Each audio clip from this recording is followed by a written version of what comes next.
Wednesday. Something is shifting beneath the surface of the silver market, a number most investors have not even noticed yet.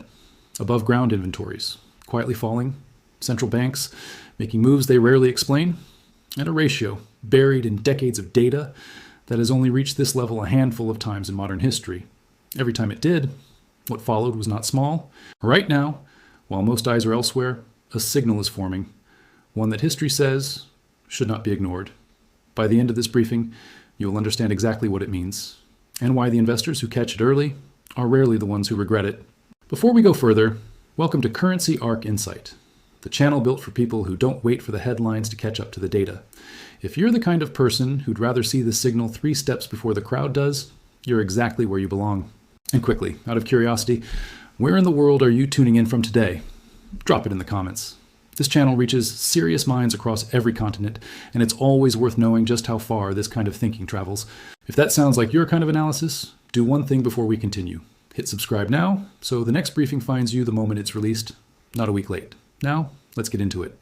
On this Wednesday, silver is trading in the mid $50 range, a level that would have seemed almost impossible only a few years ago. Analysts who track the metal closely describe the current phase not as weakness, but as consolidation. They explain that consolidation at a high level is a completely different story from a market that is breaking down. 12 months ago, silver sat far below where it trades today. Over the past year, it has delivered gains that outpace many traditional investments, including several major stock indexes. Yet, despite the strong performance, most investors remain unusually cautious. Some are frustrated. They expected new record highs already, and when the price pauses instead of surging, doubt begins to creep in. This is exactly where serious analysts say the real opportunity for understanding begins. They argue that when emotion takes over, most people stop looking at the numbers. Fear and impatience replace logic, and that gap between what the data says and what people feel is often where the biggest moves quietly start to build. The wealth historian and other structural analysts approach this differently. They set emotion aside completely. Instead, they focus on 4 measurable forces: supply, demand, monetary policy, and long-term positioning. No hype, no guesses. Just the mechanics that actually move a market, like silver over time. The starting point for any serious analysis is always the same question. Is more silver being used than is being produced? For several consecutive years, the answer has been yes. Global demand has exceeded new mine supply combined with recycled silver. When that happens, the shortfall has to come from somewhere else, and that somewhere is the existing stockpiles sitting in vaults and warehouses around the world. Those stockpiles function like a buffer. They absorb the difference when demand outpaces fresh supply. But analysts are quick to point out something important. A buffer is not unlimited. Every year that demand exceeds supply, the buffer gets a little smaller, and a shrinking buffer, sitting quietly out of public view, rarely stays invisible forever. This is the part most casual investors never look at. They watch the price on their screen and judge everything by whether it goes up or down that day. But the analysts who study silver seriously are watching something else entirely. They're watching the gap between how much silver the world uses and how much new silver actually enters the market each year. That gap has been widening, not closing. There's another layer to this story that makes silver different from almost any other metal. It is not simply a precious metal that people buy as jewelry or coins. It is also one of the most useful materials in modern industry. Silver conducts electricity better than almost anything else available for commercial use. That property makes it essential in solar panels, electronics, medical devices, and the technology that powers modern life. This means silver sits at an unusual crossroads. On one side, it behaves like gold, reacting to economic uncertainty and currency concerns. On the other side, it behaves like an industrial commodity, reacting to factories, technology growth, and global electrification. Very few assets carry both identities at the same time. That dual nature is part of what makes silver's next move so difficult to predict using ordinary logic, and so interesting to those who study it closely. For now, the price sits quietly in the mid-50s. To an impatient observer, that might look like nothing is happening. But to those trained in structural analysis, quiet periods like this one are often when the most important groundwork is being laid.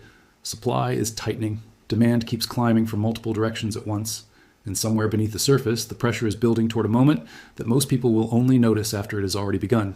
What comes next requires looking closer at exactly why new supply cannot simply appear to meet this demand, and why that limitation may be the single most important piece of this entire puzzle.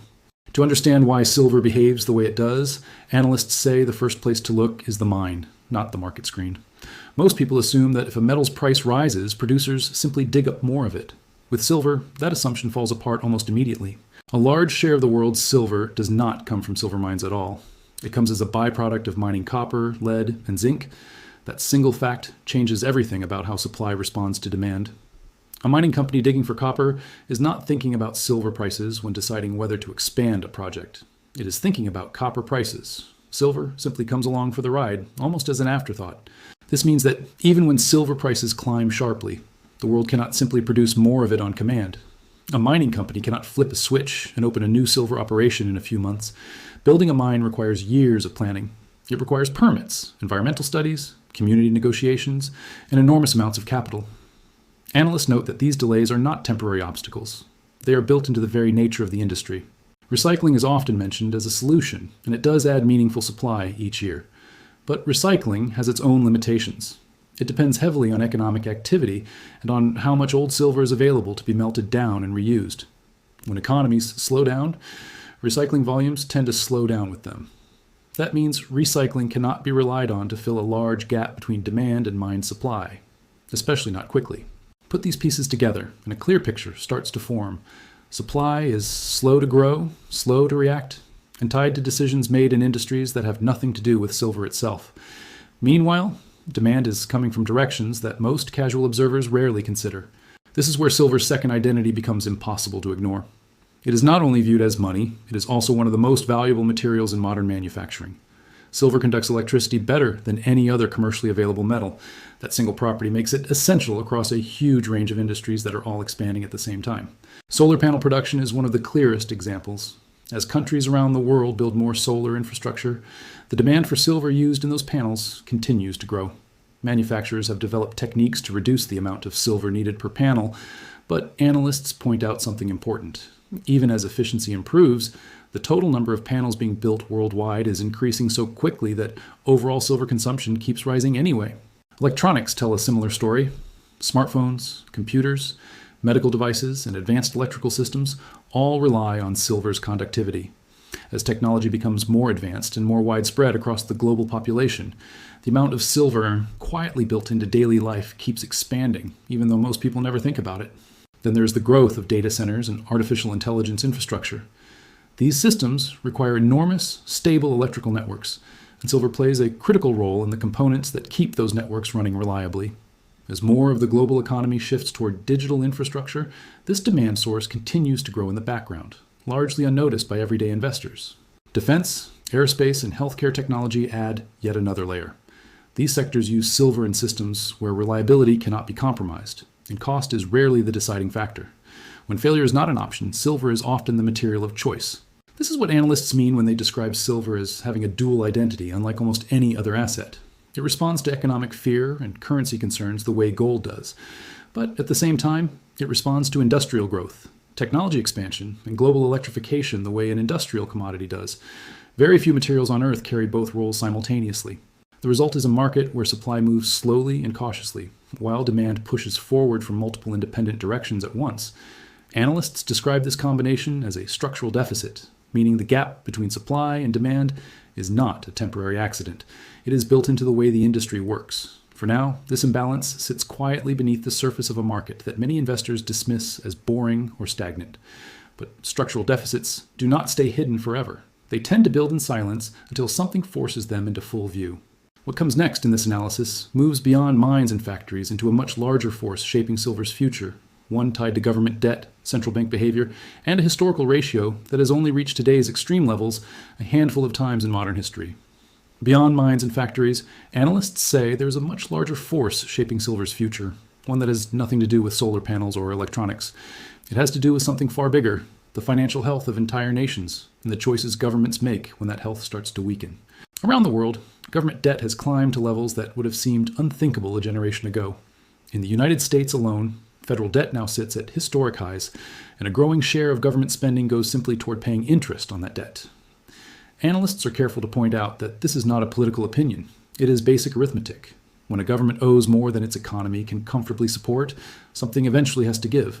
Historically, there have only been a few ways for governments to respond to this kind of pressure. They can raise taxes, they can cut spending, or they can allow the money supply to expand over time, which quietly reduces the value of every unit of currency already in circulation. Analysts studying financial history note that the third option has been, by far, the most common response throughout the past century.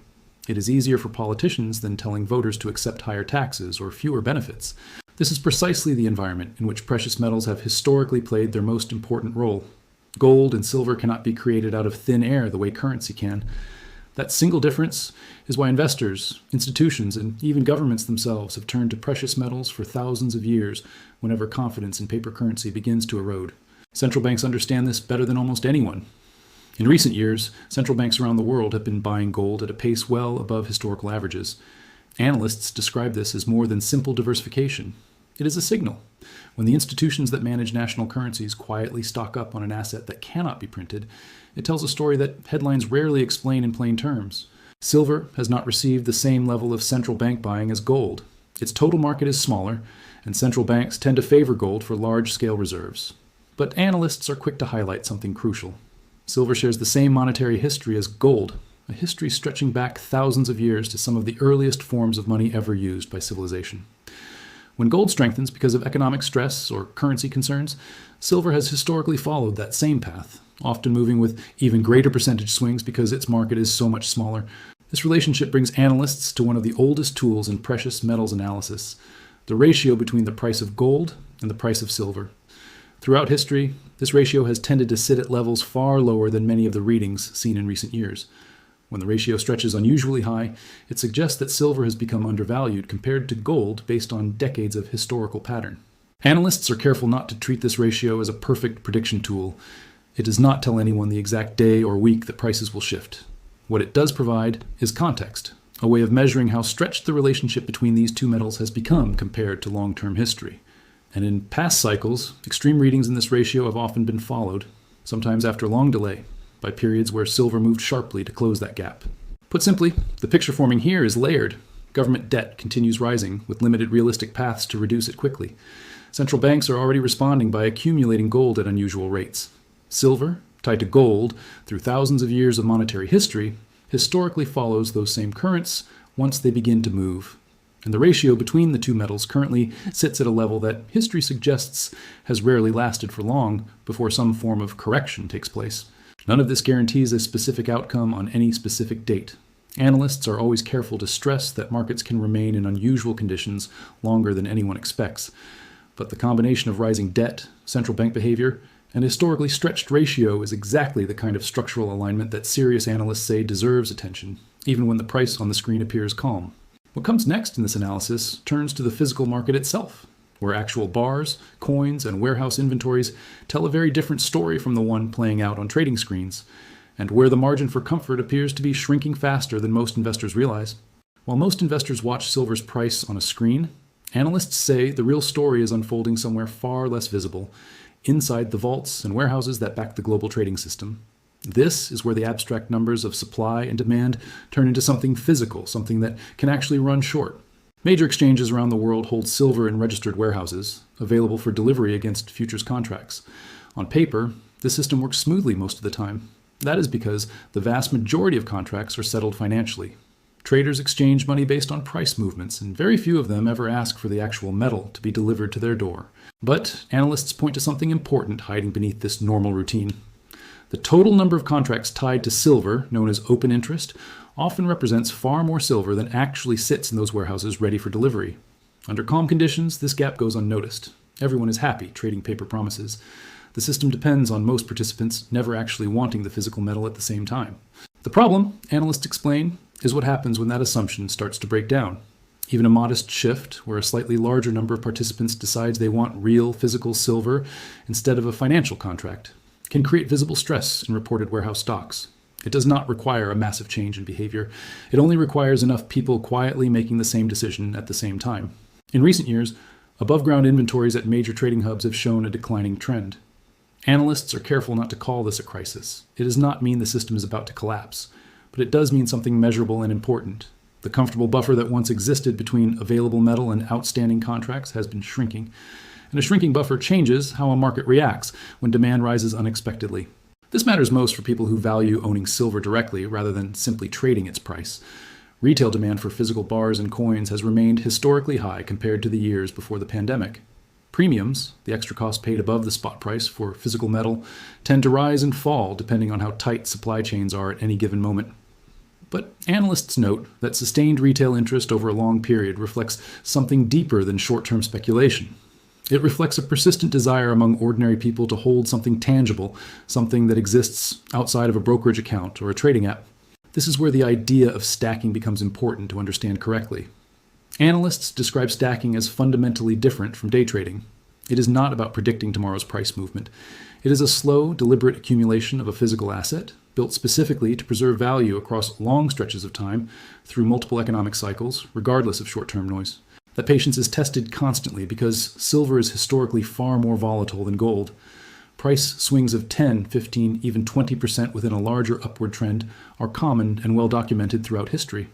Analysts explain that these sharp pullbacks often shake out short-term participants who bought based on excitement rather than understanding. In doing so, metal often moves from speculative hands into the hands of long-term holders who understand exactly why they are holding it. When all of these threads are placed side by side, a clearer picture begins to take shape. Mining supply is slow and structurally limited. Industrial demand keeps expanding across electronics, energy, and technology. Government debt continues climbing with few realistic ways to reverse course quickly. Central banks are already responding by accumulating gold. The ratio between gold and silver sits at levels history suggests rarely last. And now, physical inventories backing the entire trading system are quietly thinning, even as retail demand for real, tangible metal remains historically strong. Analysts are always quick to add an important caution here. None of these factors guarantee a specific price, a specific date, or a specific outcome. Markets can remain calm and range-bound for far longer than logic alone would suggest. Liquidity crises can still push prices down sharply in the short term, regardless of long-term fundamentals. This analysis exists purely to inform, not to predict, and every individual must weigh their own circumstances, needs, and risk tolerance before making any financial decision. But taken together, these structural forces, tight supply, expanding demand, rising debt, central bank behavior, a stretched historical ratio, and shrinking physical buffers form a picture that disciplined, structural analysts say deserves serious attention, not because of noise or hype, but because history shows that when this many forces align quietly at once, markets rarely stay calm indefinitely.